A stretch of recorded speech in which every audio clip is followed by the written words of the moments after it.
예, 할렐루야. 예, 반갑습니다. 저는 아까 목사님 설명해 주셨던 것처럼 멀지 않은 곳, 여러분 주공 1단지, 예, 그래서 그 한국 장로교회 사이에 이렇게 안에 들어가 보시면은 하얀 건물에 조그만 교회가 안에 있는데요. 거기서 목회하고 있는 이종상 목사라고 합니다. 굉장히 떨리네요. 왜 떨리냐면 저희 교인들이 얼마 안 되거든요. 근데 목사님이 얼마 안 모여요. 그래가지고 얼마 안 모인 줄 알았습니다. 근데 아까 들어와가지고 깜짝 놀랐습니다. 이렇게 많은 분들이 계시다니. 예, 그래서 제가 평소 교회에서 하는 것보다 좀 많이 떨리는 그런 모습이 좀 있습니다. 여러분 좀 이해를 해주시고요. 여러분 정말 행복하시겠어요? 좋으시겠어요? 예, 왜 그러냐면 여러분이 정말 좋은 교회 다니고 계시기 때문이에요. 이러니까 저 강사가 오늘 목사님하고 짜고 치는 거 아닌가 라는 말씀하시겠지만, 여러분 왜 좋은 교회인지 말씀을 드릴까요? 예, 왜 좋은 교회냐면 저를 불러주셨기 때문에 좋은 교회입니다.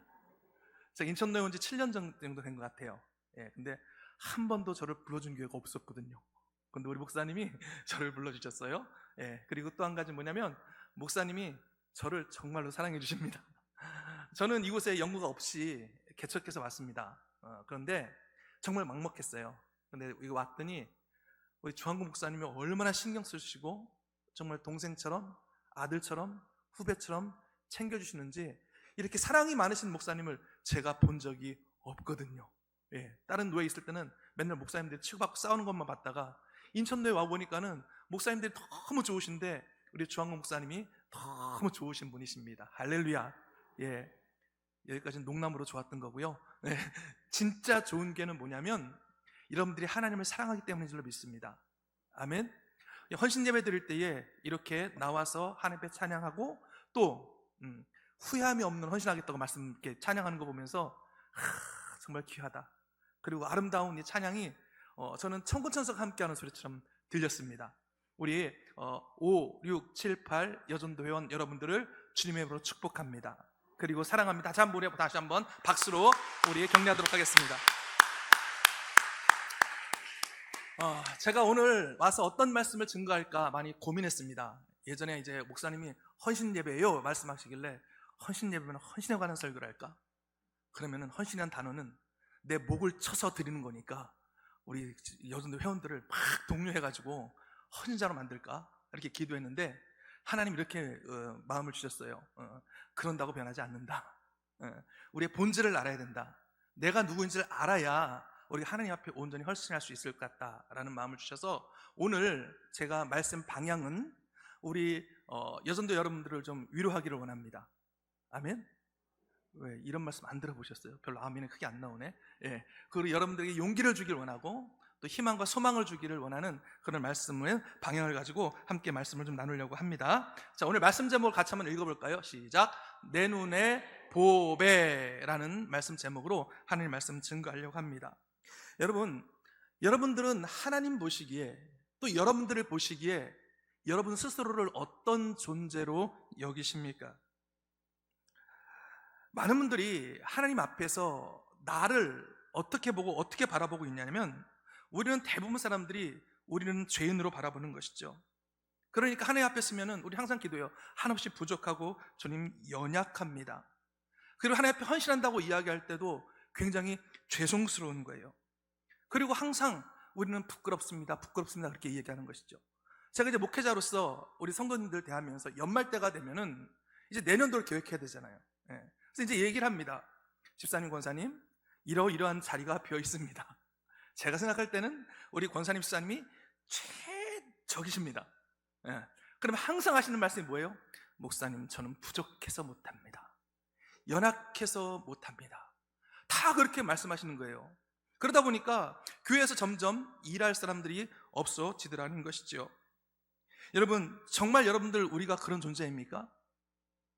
여러분, 우리가 하나님 앞에서 하나님 우리를 어떻게 보시고 하나님께서 우리를 어떻게 인정하시는지를 우리가 깨달아 알아야 우리가 하나님 앞에도 온전히 헌신할 수 있다는 이야기입니다. 여러분, 우리 교회는 예배가 좀 앞부분이 특별합니다. 그래서 뭘 하냐면, 여러분, 당신은 소중한 사람 아세요? 찬양? 혹시 반주 가능한가요? 예. 이 찬양을 하는데요. 이 찬양 다 아시죠? 예, 반응을 좀 해주세요. 예, 저는 주로 이렇게 막 물어보고 이렇게 설교하는데, 예, 당신은 소중한 사람, 이 찬양 다 아십니까? 예, 우리 한번 불러보도록 하겠습니다.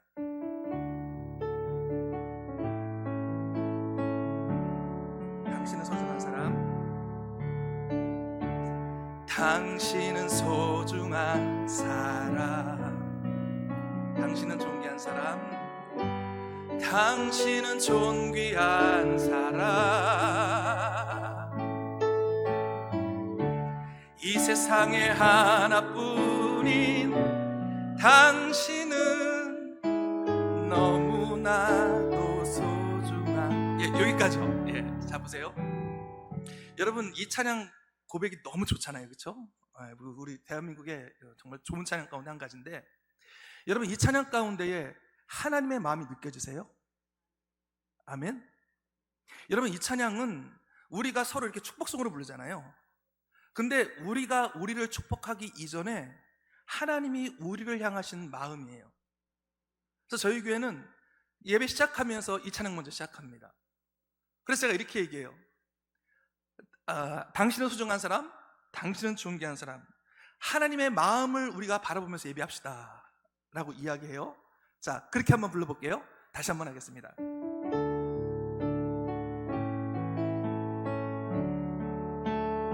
당신은 소중한 사람, 당신은 소중한 사람. 하나님이 우리를 소중한 사람이라고 말씀하십니다. 아멘. 당신은 존귀한 사람, 하나님이 우리를 존귀하다고 말씀하세요.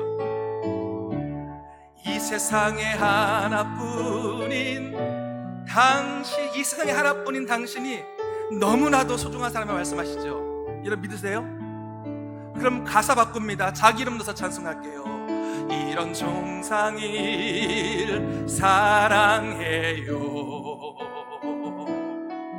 이런 종상일 축복해요. 아멘. 사랑받기에 합당한, 사랑받기 위해 자기 이름 넣어서 합당한 종상일 주의 이름으로 사랑합니다. 아멘, 아멘. 여러분, 이렇게 부르면 하나님의 사랑이 느껴지세요? 지금 하나님이 우리 한 사람 사람을 부르시고 우리 이름을 부르시면서 내가 너를 사랑해, 너는 존귀한 자야, 너는 보배로운 자야. 그래서 네가 지금 예배하는 걸 내가 너무 기뻐해. 네가 이 자리에 있는 것만 해도 나는 감사해. 난 너무 좋다. 여러분, 우리가 이 마음을 가지고 하나님 앞에 예배하며 나갈 때에 우리가 하나님의 더 깊은 사랑과 은혜를 우리가 경험하게 되어진다는 사실인 것이죠. 이제 저희 교회 처음 오시는 분들은 이제 이 찬양하면 여러분 어떠세요? 어색하시죠? 예, 보통 이제 저희는 이제 그 다음에 다 서로를 바라보면서 하는 거예요. 그러니까 다른 사람들 축복하고 뭐 하나님 나를 사랑하신다는 괜찮은데, 내가 나 자신을 축복하고 내가 나 자신에서 보배롭다고 생각하면 이게 굉장히 어색한 겁니다. 왜 그럴까요? 아까 말씀드린 거예요. 우리는 하나님 앞에서 설 때마다 우리는 너무나 연약하다고 생각하는 것이죠. 죄인이고 부족하고. 그런데 그렇지 않다는 것입니다. 여러분, 이렇게 생각하는 것, 이렇게 바라보는 시각은 지극히 인간적인 시각인 것을 여러분 깨달을 수 있기를 축복합니다. 그럼 하나님은 우리를 어떻게 보시는가? 오늘 그것을 우리가 함께 나누려고 하는 것이죠. 자, 오늘 하나님께서는 우리를 어떤 존재로 여기시는가 보았더니 첫 번째입니다. 하나님이 우리를 보배롭고 존귀하게 여기신다고 말씀하십니다. 아멘. 자, 우리 본문 4절 말씀 한번 보도록 하겠습니다. 시작. 내가 내 눈에 보배롭고 존귀하며 라고 말씀하고 있죠. 자, 누구 눈에? 내 눈에. 내 눈 누굽니까? 하나님 눈에 우리가 보배롭고 존귀하다라고 말씀하고 있는 것이죠. 여기서 보배롭다라고 할 때 히브리어로 야카르라고 이야기하는데 어떤 뜻이냐면 귀중히 여기다, 가치가 있다라는 뜻의 단어입니다. 보배라는 단어를 순 한글말로 이야기하면 아주 귀하고 소중하고 꼭 필요한 사람이나 물건 따위를 비유적으로 이르는 말, 이렇게 선적인 의미는 되어 있는 것이죠. 보배롭다는 말과 또 이게 존귀하다는 말이 본문에서 같은 의미로 사용되고 있습니다. 둘 다 귀중하다는 말인 것입니다. 따라서 하나님이 우리를 보배롭게 존귀하게 여기신다는 것, 하나님 눈에 보기에 우리가 보배와 같이 너무나 귀하고 소중하고 가치 있는 존재라고 말씀하고 있는 거예요. 아멘? 자, 그런데 보세요. 이 이사야서의 상황이 있습니다. 하나님, 내가 너희를 바라볼 때 보배롭고 존귀하게 여긴다고 이야기하지만 지금 실제적으로 이스라엘 백성들은 보배롭고 존귀하게 여겨질 존재가 아닙니다. 왜 그렇습니까? 이들이 지금 왜 이 포로 생활을 하고 있습니까? 포로 생활 가운데 말씀하신 거거든요. 하나님이 원치 아니하시는 그 우상 숭배랑 그 타락과 불순종으로 말미암아 하나님을 배반했죠. 결국에는 바벨론이라는 대제국에 의해서 나라가 완전히 망하게 되고 바벨론의 종으로 이제 오게 되었는데, 이 비천한 삶이 끝날 게 보이지가 않습니다. 그래서 이들은 생각했어요. 우리 조상들의 죄 때문에 우리는 이 저주를 받는 거다. 이건 당연한 결과다. 그러니까 우리는 이렇게 살다가 이렇게 죽는 것이 우리의 운명이다라고 이들은 생각하고 있었다는 것이죠. 여러분, 인간적으로 생각하면 이 상황 누가 만든 겁니까? 본인들이 만든 것이죠. 인간들이 뿌린 대로 거둔 결과입니다. 왜? 하나님은 한두 번 경고한 것이 아니잖아요. 여러분, 출애굽기서부터 신명기, 민수기 넘어가서 끊임없이 여러분 하나님은 이거에 대해서 말씀하셨습니다. 그러면 하나님 입장에서는 인간들을 어떻게 봐야 되는 겁니까? 정말 대책 없는 인간들 아니겠습니까? 구제불능이고 무식한 저 인간들, 비천한 인간들로 봐야 하는 것이 맞는 것이죠. 그런데요, 오늘 말씀 보니까 하나님 눈에는 이런 상황 가운데서 하나님의 백성 이스라엘이 보배롭고 존귀하게 보인다라고 말씀하고 있다는 것입니다. 본문 4절에 보면 또 이렇게 말씀하십니다. 내가 내 눈에 보배롭고 존귀하며 내가 너를 사랑하였다라고 말씀하고 있습니다. 무슨 얘기냐면 하나님이 우리를 하나님의 눈에 보배롭고 존귀하게 보는 이유가 있다는 것이죠.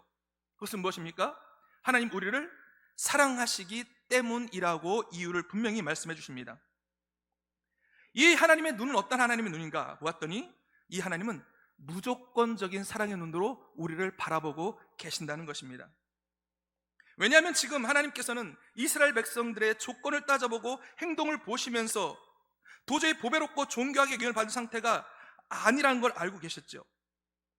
그럼에도 불구하고 하나님이 보배롭고 존귀하게 보신다고 하시는 것은 이스라엘 하나님의 백성, 이들은 하나님의 자녀이기 때문에 무조건적으로 그들을 사랑의 눈으로 바라보고 계시는 것입니다. 여러분, 이 자녀를 향한, 우리를 향한 하나님의 이 사랑이 얼마나 크고 놀라운지에 대해서 여러분 이제 3절에 우리 가운데 설명하고 있는 것이죠. 여러분 3절에 보니까 이렇게 기록하고 있습니다. 내가 애굽을 너의 속량물로 구스와 스바를 너를 대신하여 주었노라. 하나님 우리를 여기신 가치예요. 여러분, 속량이 무엇입니까? 누군가를 자유롭게 하기 위해서 몸을 지불하는 것이죠. 예수님이 우리를 위해서 자신의 값을 지불하셨던 것, 여러분 자신의 목숨을 대신 지불하는 것을 속량이라고 말합니다. 여러분, 하나님이 우리를 얼마나 사랑하시는지, 우리를 보배롭고 존귀한 존재로 삼으시기 위해서 여러분 그 당시에 그 한나라 대제국이었던 그 애굽을 속량물로, 또 구스와 수바 그 당시에 큰 나라 두 나라를 여러분 우리를 대신하여 내어주겠다는 겁니다. 즉 온 천하보다 한 영혼이 더 귀하다. 아멘. 너희가 지금 바벨론 포로 생활 가운데에 너희가 죄로 인해서 이런 고통받고 있다 할지라도 하나님 보시기에는 나는 이 큰 제국 애굽과 너 한 사람을 바꾸지 않는다. 애굽뿐만 아니라 구스와 스바를 다 합쳐도 너 한 사람과 바꾸지 않는다라고 말씀하고 있는 것이죠. 여러분, 하나님은 정말로 온 천하보다 우리를 귀하게 여기신 줄로 믿습니다. 그래서 하나님은 우리를 보배롭고 존귀한 존재로 여기시는 그 사랑을 말로만 하신 것이 아니라 실제로 우리 가운데 보여주셨죠. 여러분, 그 사랑의 극치가 무엇입니까? 바로 십자가인 줄로 믿습니다. 하나님이 너무나 아끼고 사랑하시는 하나밖에 없는 아들 예수님의 생명을 십자가 앞에 내어주셨습니다. 왜요? 하나님을 배반하고 타락해버린 인간이었지만 하나님은 그 인간을 너무너무 무조건적으로 사랑하시기 때문이었습니다. 하나님이 우리를 이렇게 무조건적으로 사랑하시기 때문에 하나뿐인 아들의 생명을 내어주심으로 우리를 보배롭고 존귀한 존재로 여겨주셨다는 것입니다. 그럼 이 사실을 쉽게 이해하려면 우리가 부모잖아요, 그렇죠? 이게 보니까 지금 5, 6, 7, 8 젊은 쪽 여전도의 회원들 맞으신 거죠? 30대, 40대, 50대 우리 자녀 다 키우시죠? 여러분, 자녀를 키우면 이 마음을 우리가 너무 잘 이해할 수 있습니다. 가끔씩 부모들이 이런 말을 하는 것을 제가 듣게 돼요. 내 눈에 넣어도 아프지 않은 내 아들이야, 내 딸입니다 라는 이런 표현을 하는 것을 볼 수가 있습니다.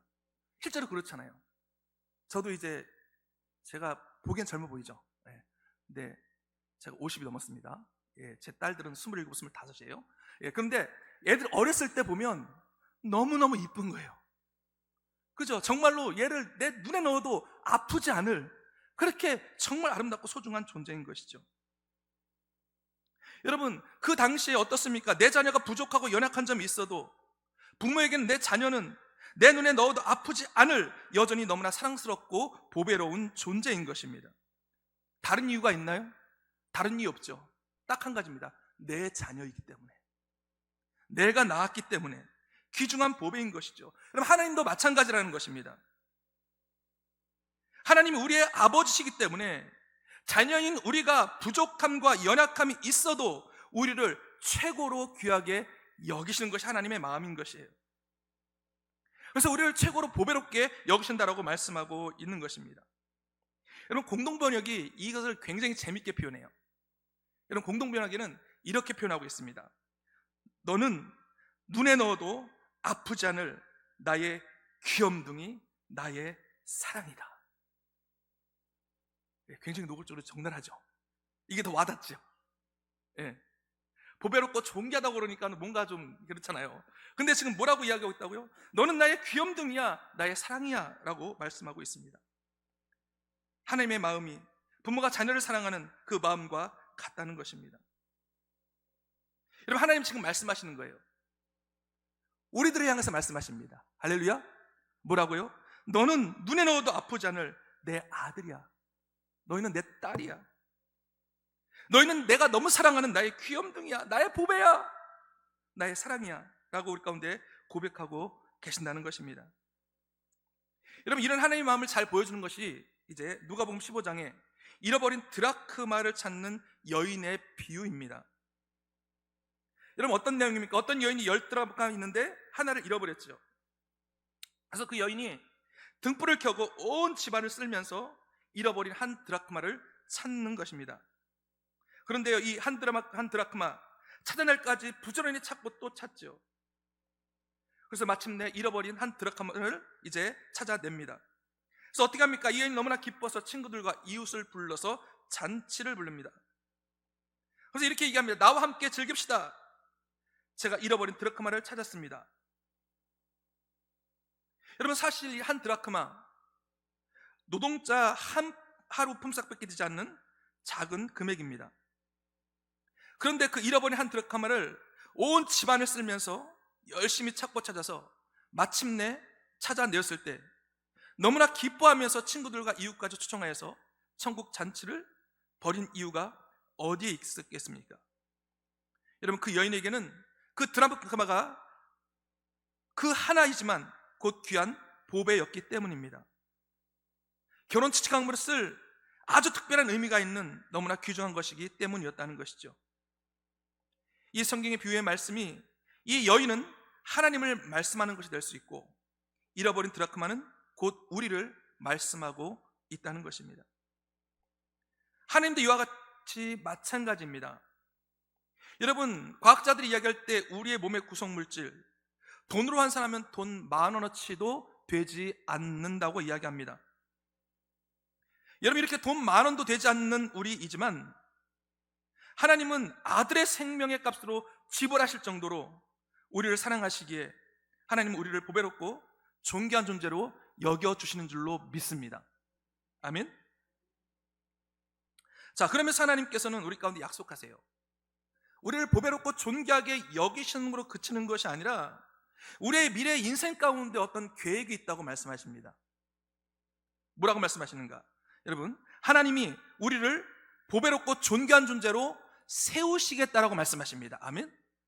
하나님은 그냥 너는 보배롭고 존귀한 존재야 라고 이렇게 말씀만 하시는 것이 아니라 정말 보배롭고 존귀한 존재로 우리를 세우신다, 만들어 주신다는 뜻이죠.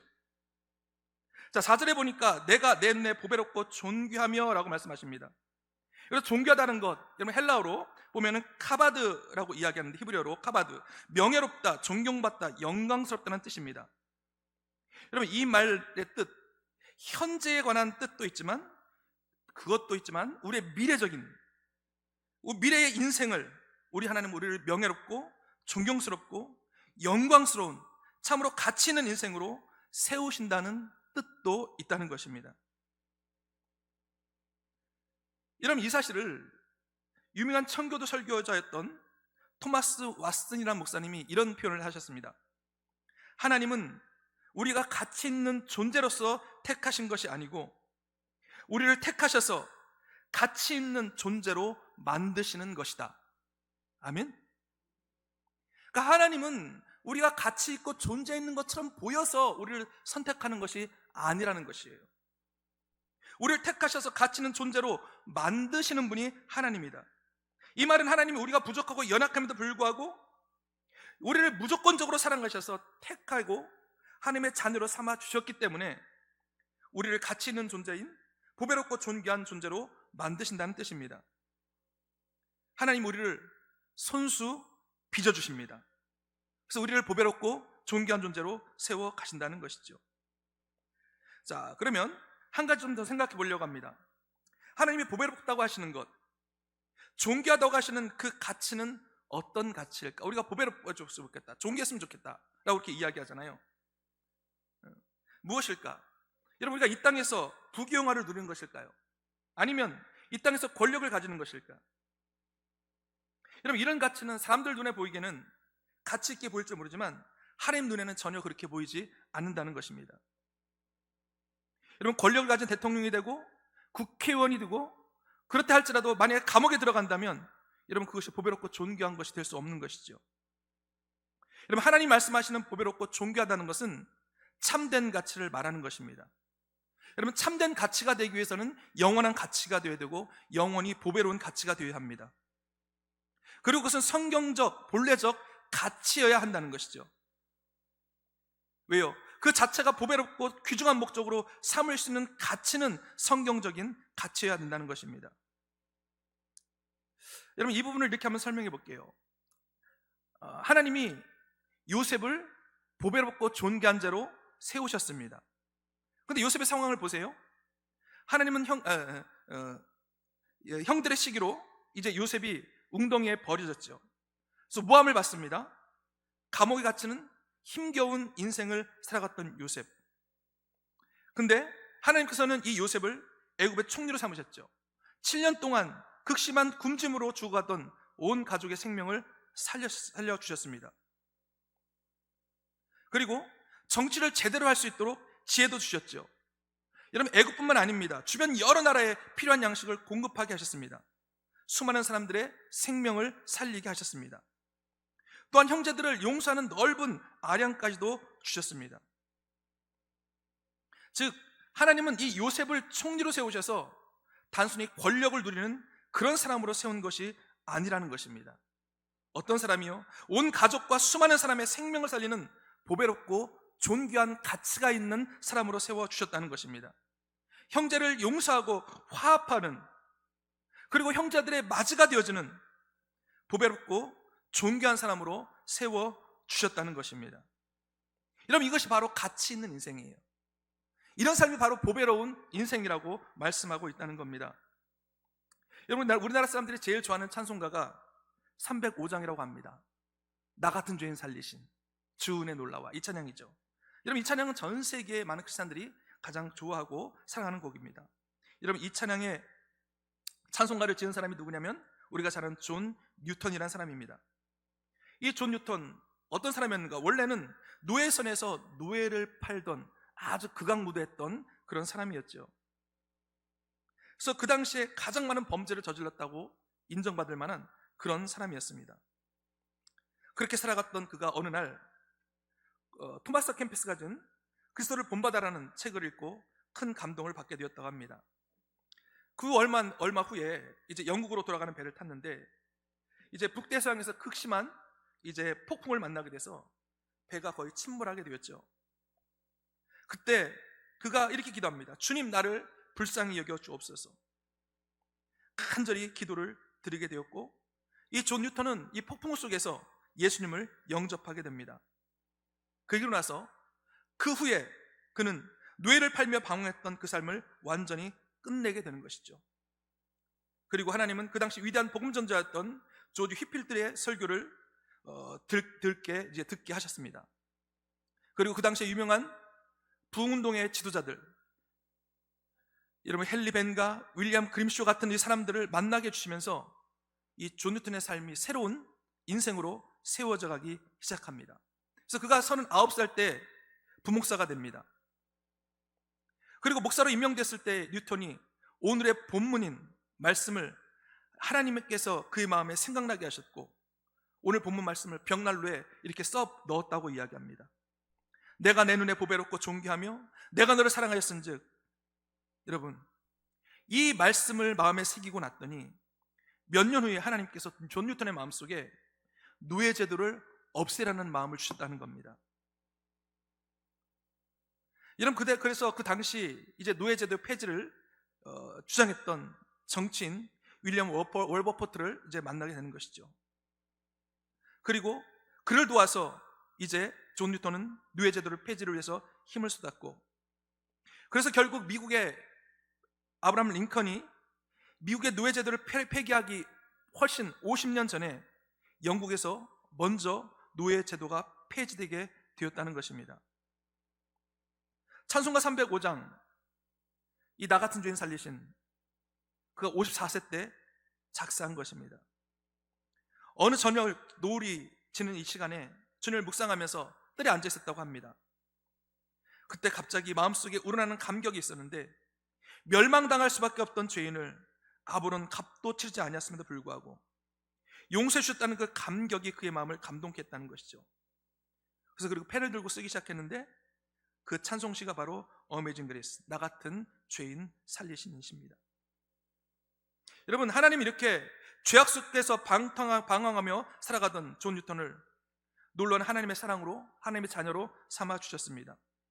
그리고 내 눈에 보배롭고 존귀하며 내가 너를 사랑하였다라는 말씀을 주시면서 하나님의 사랑에 감격하는 목회자로 세워주셨고, 여러분 거기서 끝나는 것이 아니라 수많은 성도들의 영혼에 깊은 감동을 주는, 영혼을 울리는 찬송을 쓰게 하실 뿐만 아니라 영국의 노예제도를 폐지하고 그렇게 너무나 가치 있는 일을 할 수 있는 참으로 보배롭고 존귀한 존재로 세우신 줄로 믿습니다.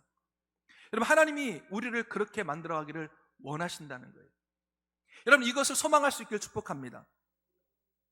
여러분, 이것이 우리의 소원이 될 수 있기를 축복합니다.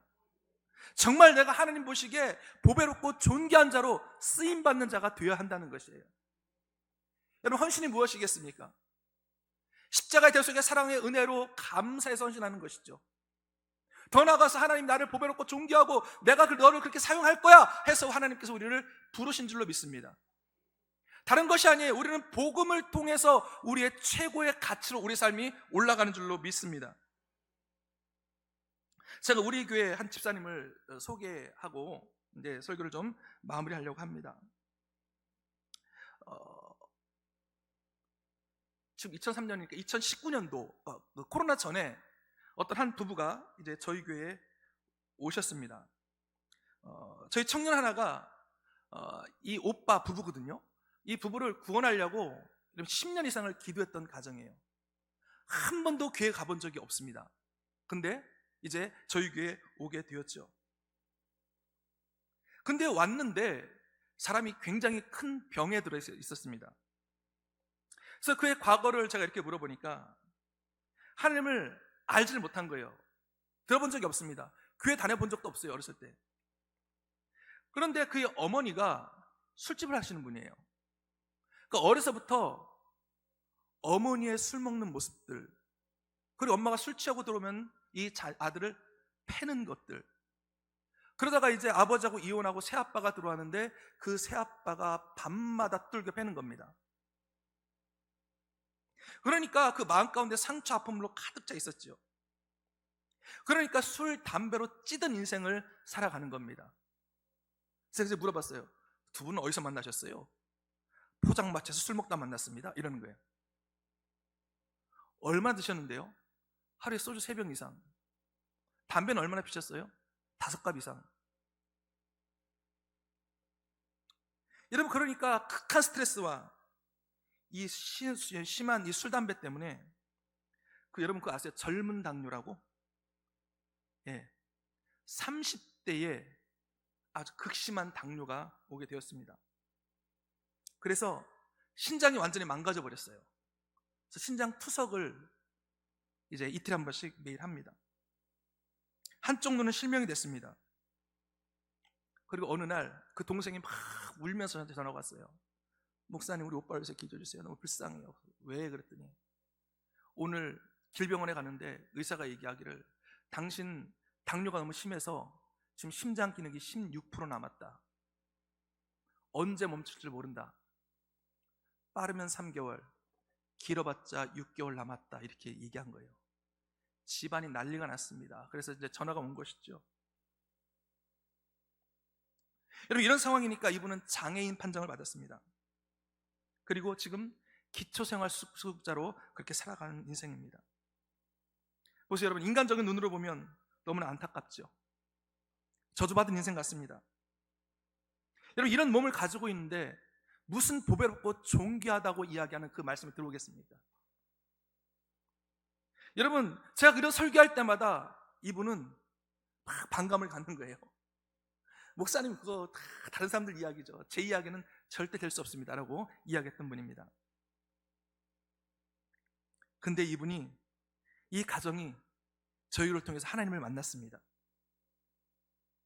그리고요, 정말로 이때부터 하나님께서 이 집사님 부부 가정을 보배롭고 존귀한 자로 세우시는 것을 제 두 눈으로 보게 됩니다. 결론을 말씀드리면 어떻게 될까요? 심장 기능 궁금했어요. 저기 까먹기 잊고 있었거든요. 짧으면 6개월, 길면 6개월 산다고 그랬잖아요. 6개월 하고 7개월 됐는가? 갑자기 생각이 난 거예요. 집사님 어떻게 됐어요? 그랬더니 우리 집사님 이야기하는 거, 병원에서 이야기하더래요. 도대체 무슨 짓을 하셨습니까? 이렇게 물어보더래요. 그래서 왜요? 그랬더니 당신 심장 기능이 60% 이상으로 좋아졌습니다. 그러다가요, 작년에 이제 또 있었던 이야기입니다. 예. 지금 이 모든 것들의 출발점은 당뇨였잖아요. 또 병원 갔어요. 근데 당뇨 수치가 안 나온다는 거예요. 당뇨가 높아야 되는데. 그래가지고 몇 개월을 계속 했는데 안 나와. 그래가지고 교수한테 갔답니다. 그래가지고 교수님, 제 당뇨가 정상으로 돌아왔습니다. 얘기했더니 교수님이 안 믿더래요. 그럴 리가 없습니다. 과학적으로 그럴 수가 없습니다. 해가지고 교수님 못 믿으니까 또 몇 달을 가가지고 또 데이터를 이번에는 다 적어가지고 딱 가져갔대요. 그랬더니 이 교수님 하는 이야기가 신기하네. 예. 당뇨가 없었습니다라고 판명이 난 겁니다. 여러분, 이 부부가 왜 이렇게 되었을까? 여러분, 다른 것이 아니었어요. 저희 열방교회에서, 저희 교회는 작지만 이 지역의 어려운 분들을 위해서 좀 도우려고 좀 많이 노력을 했습니다. 그러다가 저희가 이제 NCM이라는 단체를 만나게 되었고, 또 OK 사역이란 이제 불쌍한 사람을 돕는 이제 그런 사역을 좀 하고 싶었어요. 그런데 이사야서 41장 말씀에 보면 가난한 자를 돕는 자들에게 하나님께서 그 병을 치유해 주신다는 그 약속의 말씀이 있습니다. 그래서 제가 이제 돌아가신다고 그랬을 때, 얼마 안 남았다고 그랬을 때 그 가정에 가서 그 말씀을 딱 던져놓고, 집사님 이 약속의 말씀 붙잡고 우리 기도합시다. 눈물 흘리면서 기도하면서 집사님 비전을 가지세요. 소망을 가지세요. 집사님은 사명이 있기 때문에 죽지 않습니다. 여러분, 이 사실을 우리 그 집사님이 붙잡은 거예요. 그리고 목사님, 제가 앞장서서 그 몸 가지고 우리 독거노인들 돕는 사역들을 시작하겠습니다라고 이야기한 거예요. 제가 그 즉시로 이분을 팀장으로 세워버렸습니다. 예. 그래서 그분이 다 알아서 하시는 거, 제가 하는 게 아닙니다. 여러분, 우리 주위에, 우리 지역에 있는 독거노인 어르신들, 장애인들 다 찾아내고, 예, 또 동사무소 가가지고 사회복 담당자 만나가지고 우리가 어떻게 해야 될지가 다 의논하고 이런 사역들을 시작하게 되었다는 것이죠. 여러분 보세요. 지금 존귀하고 보배롭지 못했다고 생각하는 이분들이 보배롭고 존귀한 자로 세워지고 있더라는 것입니다. 그래서 어느 날 또 저한테 이렇게 얘기했어요. 목사님, 하나님 자꾸 마음을 주시는데 부평리에 가면 노숙자들이 너무나 많은데 그들을 좀 먹였으면 좋겠습니다 라고 얘기하는데 저는요 가슴이 덜컹했어요. 왜? 재정이 들어가잖아요. 그것도 한번 시작하면은 하다 말면 안 되잖아. 매주 해야 되잖아요. 그래가지고 제가 이렇게 얘기했어요. 집사님, 이거 감당할 수 있겠습니까? 네. 근데 제 마음껏 이런 마음이 드셨어요. 하나님이 감당할 수 있는 것만큼만 해라.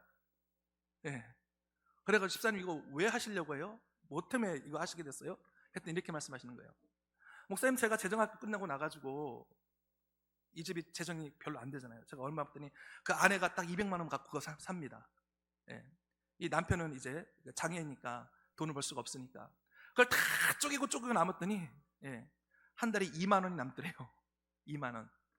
그러면 목사님 2만 원을 가지고 김밥을 몇 줄 사갖고 나가겠습니다 이렇게 얘기하더라고요. 잘하셨습니다 집사님.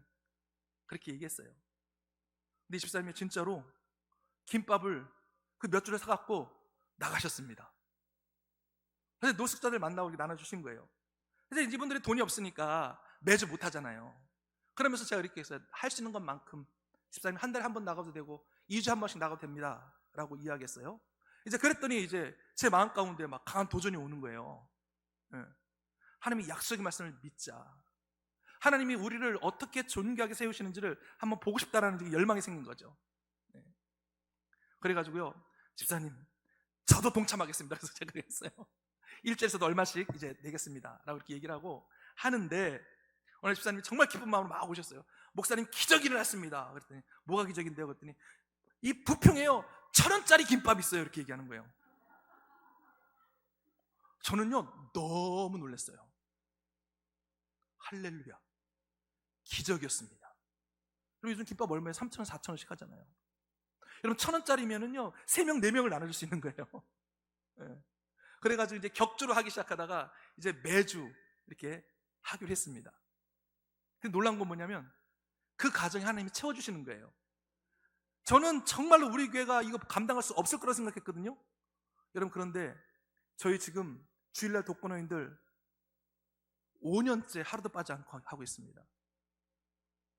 여러분 부평역이요 지금 나가서 70회 정도 됐을걸요. 지금요 한 1년 넘게 하루도 빠지지 않고 이번 주 50명 김밥 아닙니다. 밥합니다. 짜장밥 제가 볼까요? 50명 거를 오늘요 어떤 분이 오셨어요. 그래서 여기 오셨는데 부평역에서 그 드셨던 분이에요. 도대체 열방교 이종성 목사님 어떤 분이길래 이 많은 거를 짜장을 볶아가지고 그걸 나눠주시냐고 중복이도 하고 싶다고 오늘 여기 오셨어요. 너무너무 감사한 거죠. 여러분 그러면서 계속해서 이 지정을 어떻게 채워나갈까 했는데 우리 집사님들이 이렇게 얘기하는 거예요. 목사님 너무 신기해요. 하나님이 다 채우세요. 또 어떤 집사님은 혼자 사십니다. 교통사고 당했는데 뇌가 이렇게 한쪽이 없어요. 그러니까 뭘 일을 할 수가 없는 분이에요.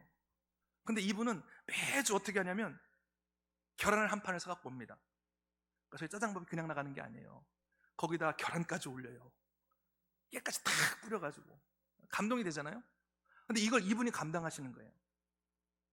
이분 여러분 수급자기 때문에 그 수급비용 맞는 거 한 달에 45만 원 갖고 사시는 분이에요. 근데 자기가 하겠대. 하십시오라고 얘기했죠. 지난주에 얘기합니다. 목사님 걱정이에요. 뭐가 걱정인데요? 했더니 계란을 사야 되는데 돈이 없어요. 집사님 기도하세요. 집사님을 하나님께서 사용하실 겁니다. 집사님 헌신을 하나님 기뻐하실 것입니다. 했더니 전화가 왔어요. 목사님이 신기해요. 왜요? 그랬더니 누군가 제 통장에 5만 원을 쏴서 넣습니다. 들고 온 거예요. 지난주에 또 돈이 없대요. 집사님 걱정하지 맙시다. 기도합시다. 하나님이 집사님을 사용하십니다. 또 말씀하시는 거예요. 목사님, 이번 주에 또 5만 원이 들어왔어요. 여러분, 우리가 볼 때는 이 5만 원, 그분들이 헌금하는 2만 원 얼마 안 되지만 그분들에게는 과부의 두랩돈입니다. 여러분, 보배롭고 존귀하게 세우신다는 것은 어떤 뜻이냐면 바로 이런 삶을 살게 해주신다는 것이에요. 하나님 앞에 영광이 되어지고 많은 사람들에게 하나님의 백성으로서 빛을 발하는 영향력을 있는 인상으로 우리를 만들어 주신다는 것입니다. 아멘. 그래서 이분들이 요즘은요, 자긍심이 굉장히 좋아졌어요. 예. 그래서 이분들도 처음에 우리가 찬양 그렇게 하면은 막 너무 쑥스러워가지고, 그런데 지금은 아주 어떻게 하시냐면 다 찬양할 때 막 이렇게 가슴에 손을 얹고, 자기를 막 부를 때는 너무 큰 소리로 막 손 들고 막 그렇게 찬양해요. 때로는 저희는 이렇게 기도하기 시키거든요. 자기 자신을 축복하면서 기도하라고 이야기해요. 그러면 사람들이 굉장히 어색해요. 내가 내 자신을 축복하는 게 어색하잖아. 그런데 그 두 부분은 너무 그걸 잘해요. 그리고 우리 이렇게 오시는 분들마다 옆에 딱 붙어가지고 섬김을 너무너무너무 잘하는 것이죠. 자, 그러면서 이제 건강이 거의 완전히 회복됐습니다. 기적이죠. 하나님의 은혜인 줄로 믿습니다. 여러분 보세요. 그러니까 우리가 부평 나갈 때마다, 또 우리가 주일날마다 그 어르신들, 장애인들 섬길 때마다 그분들이 너무 감사해하는 거예요. 우리를 너무 보배롭고 존귀하게 보시는 겁니다. 여러분, 저는 이렇게 유명한 목사가 아니잖아요. 굉장히 조그만 교회에서 개척기 하고 있는 목사인데도 불구하고 오늘 그분이 오셔가지고요, 저를 칭찬하시는데 그분에게 보이기에는 제가 너무 보배롭고 존귀한 자처럼 보였어요. 뭐 저를 처음 보내던 이종상 목사님, 내가 목사면서 지금 일주일째 기도하고 있습니다. 3주째 기도하고 있습니다. 내가 목사님 얼굴은 못 배웠지만 열방 함께 하시는 사역이 너무나 귀하고 소중하기 때문에 제가 뭐라고요? 이렇게 이야기해요. 제가 우리 집사님들한테 이 모든 영광 집사님들이 받으십시오. 집사님 축복합니다. 집사님, 우리는 더 보배롭고 존귀한 자로 쓰임받을 수 있습니다. 아멘. 더 큰 꿈을 꿉시다. 하나님이 우리의 인생을 어떻게 인도하실지 몰라요. 여러분, 요셉의 인생이 그렇게 되리라고는 아무도 알지 못했습니다. 요셉조차도 한 가지 말씀 붙잡은 건 있죠. 하나님이 너를 보배롭고 존귀하게 만들 거야. 모든 사람들이 너에게 절하는 그런 보배롭고 존귀한 인생이 될 거야.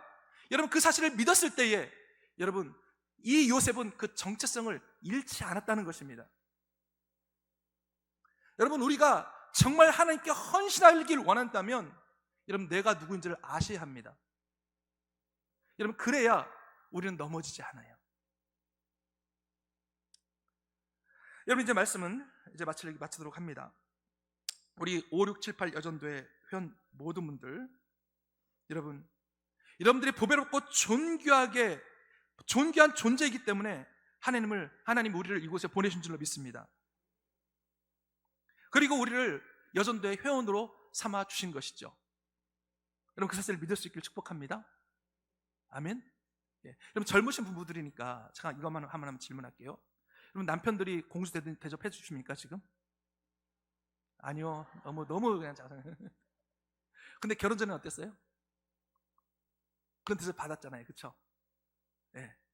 여러분, 내 남편들에게 그 대접 못 받는다고 서운해하지 마시고, 여러분, 하나님이 우리를 그렇게 대접해 주십니다. 그 하나님 앞에 나아갈 수 있기를 축복합니다. 그리고 내가 누구인지, 내가 정말 보배롭고 존귀한 자인 것을 우리가 기억하면서 우리 기도하는 거예요. 하나님, 내가 정말 이렇게 보배롭고 존귀한 자라면 보배롭고 존귀한 자로 저를 세워 주옵소서. 하나님 뜻을 이룰 수 있는 보배롭고 존귀한 자, 하나님이 원하시는 그것을 할 수 있는 보배롭고 존귀한 자로 하나님 우리를 사용하여 주옵소서. 여러분, 그렇게 기도하는 우리 모두가 될 수 있기를 주님의 이름으로 축복합니다. 아멘. 우리 함께 이 시간 찬양하고 우리 기도하는 시간 갖도록 하겠습니다. 십자가 그 사랑 멀리 떠나서 무너진 나의 삶 속에 잊혀진 주네라는 이런 찬양이 있죠. 우리가 이 찬양을 하면서 주신 말씀 좀 우리가 기억하면서 잠시 한번 기도하는 시간 우리가 가졌으면 좋겠습니다.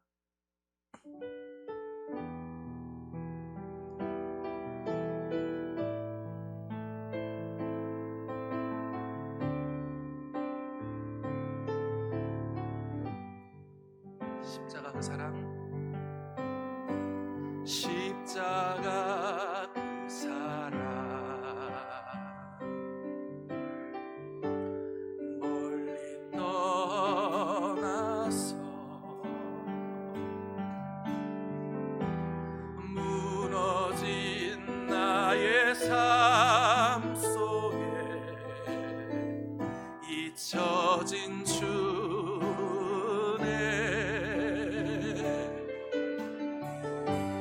돌 같은 내 마음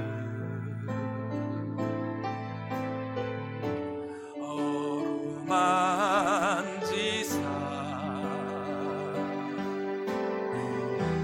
다시 일으켜 세우신 주를 사랑합니다. 우리 주님 우리 가운데 말씀하십니다.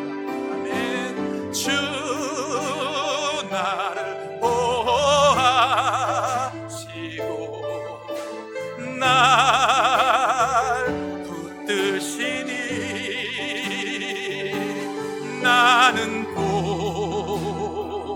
외롭고 존귀한 주님의 자녀라.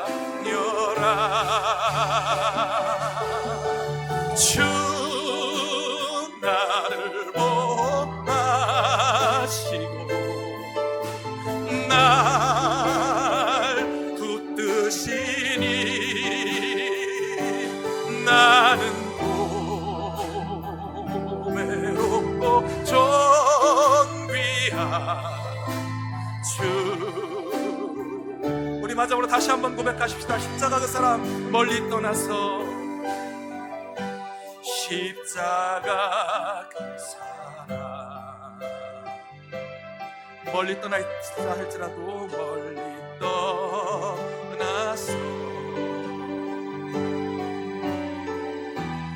무너진 나의 삶 속에 잊혀진 주네. 아멘 아멘. 돌 같은 내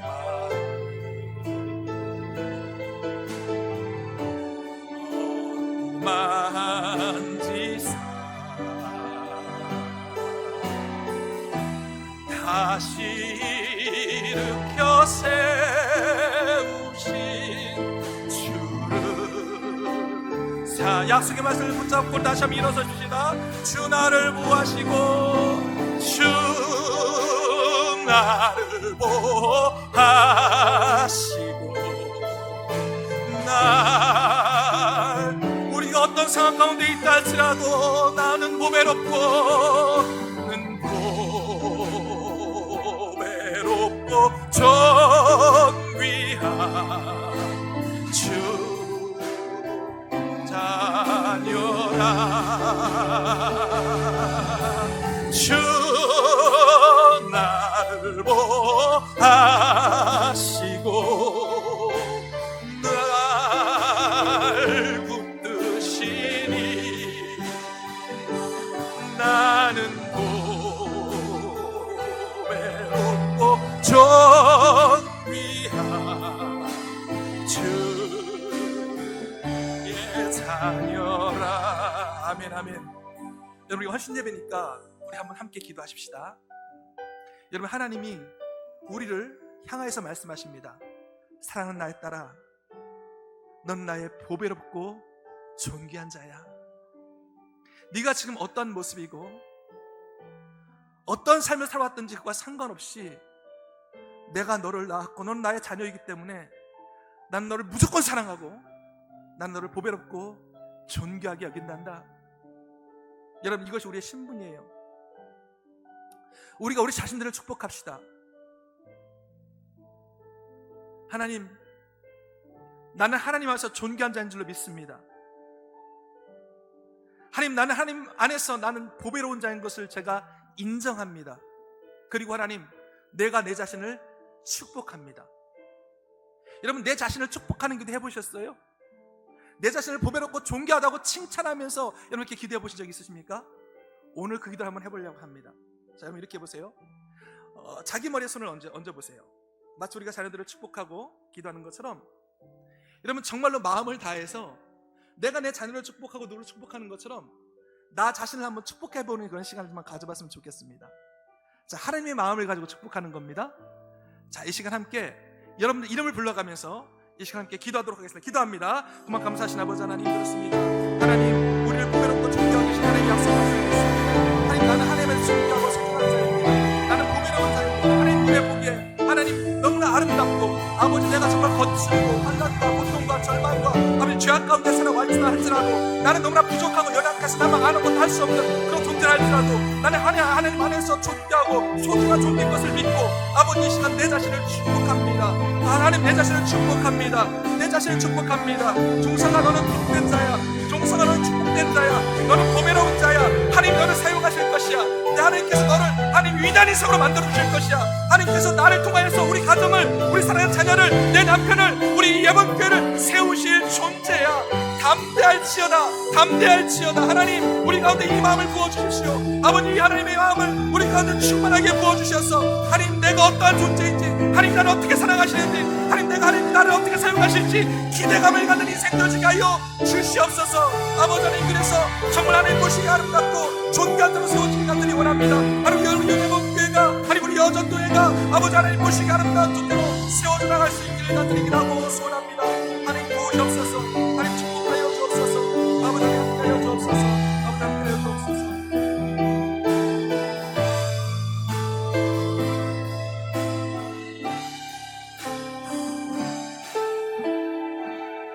여러분 한 번만 더 기도하겠습니다. 우리 기도합시다. 하나님 나를 보배롭고 존귀한 자로 세워주십시오. 하나님 나를 통하여서 우리 가정이, 우리 사랑하는 자녀들이, 내 남편이, 우리 예번교회가 하나님 보배롭고 존귀한 자로 세워지게 하여 주옵소서. 그래서 하나님 세상 사람들이 보기에도 보배롭고 존귀한 자가 되게 하여 주옵소서. 여러분 지금 기독교 욕먹고 있잖아요. 여러분 보배롭고 존귀한 게 기독교입니까? 세상 사람들은 그렇게 보이지 않습니다. 그런데 하나님은 우리를 그렇게 사용하시겠다고 말씀하고 계신 줄로 믿습니다. 아멘. 우리는 기도해야 하는 것입니다. 하나님 우리가 각 개인이, 하나님 우리 예번교회, 우리 여전도의 각 회원 모든 분들이 우리 예번교회가 하나님 이런 보배롭고 존귀한 자로 세상에 비춰지는 그런 교회 우리 되어지게 하여 주시옵소서. 여러분 꿈을 꾸십시오. 여러분 소망을 가지세요. 하나님께서 우리를 향해서 위대한 일을 행하실 것입니다. 여러분의 개인적인 가정과 여러분 우리의 사역을 통해서, 여전도의 사역을 위해서 통해서 하나님은 위대한 일을 행하여 주실 줄로 믿습니다. 여러분 그것을 위해서 하나님 우리를 부르신 거예요.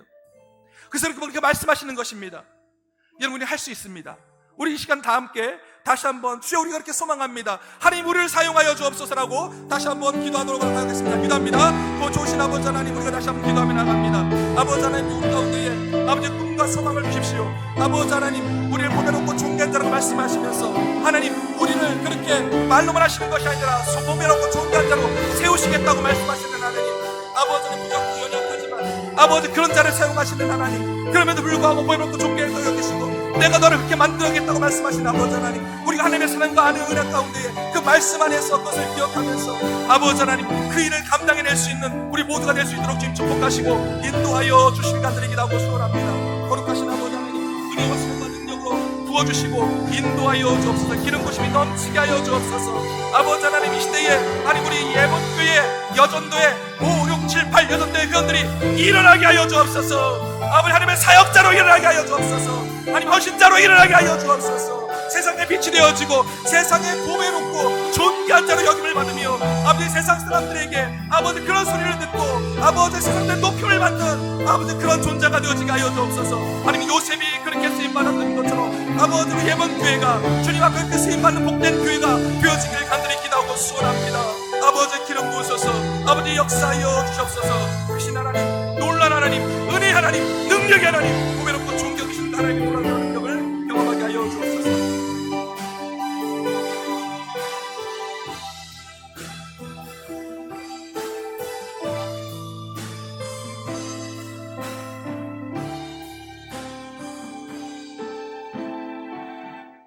그렇습니다. 하나님 우리가 어떤 모습을 가지고 있든지, 우리가 부족하다 할지라도 하나님 우리를 보배롭고 존귀하게 보시는 줄로 믿습니다. 하나님, 우리가 우리의 이 신분을 기억하게 하여 주옵소서. 하나님, 우리가 우리 자신들을 바라볼 때마다 하나님의 그 시각으로 우리를 볼 수 있도록 주님 축복하여 주옵소서. 그래서 하나님, 먼저는 내가 내 자신을 보배롭고 존귀하게 여길 수 있기를 원합니다. 하나님, 내가 얼마나 가치 있는 존재이고 하나님이 나를 얼마나 사랑하시는지 하나님 그것을 기억할 수 있게 하여 주옵소서. 그래서 하나님, 이제 하나님께서 그 약속의 말씀대로 나를 보배롭고 존귀하게 만드실 하나님까지 기대하겠습니다. 아버지 하나님, 우리 예본교회 5, 6, 7, 8 여전대회와 하나님 이 교회가 그렇게 쓰임받는 복된 교회 되어지게 하여 주옵소서. 아버지 하나님, 하나님 눈에 보시기뿐만 아니라 세상 사람들 보기에도 보배롭고 존귀한 교회가 되어지게 하여 주시옵소서. 하나님, 우리 가정이, 내 자녀가, 또한 우리 사업장이, 우리 이 예본교회가 이 사명을 감당하는 복된 가정, 복된 교회 될 수 있도록 주님 축복하시고 인도하여 주시길 간절히 원합니다. 아버지 하나님, 이 부르심 앞에서 우리가 기도하며 나갑니다. 아버지 하나님, 특별히 이 헌신 예배 가운데에 하나님 우리가 그렇게 헌신하기로 작정합니다. 하나님, 부족하지만 우리를 사용하여 주시옵소서. 그렇게 하실 주님을 찬양합니다. 감사드리며 예수님의 이름으로 기도드렸습니다. 아멘.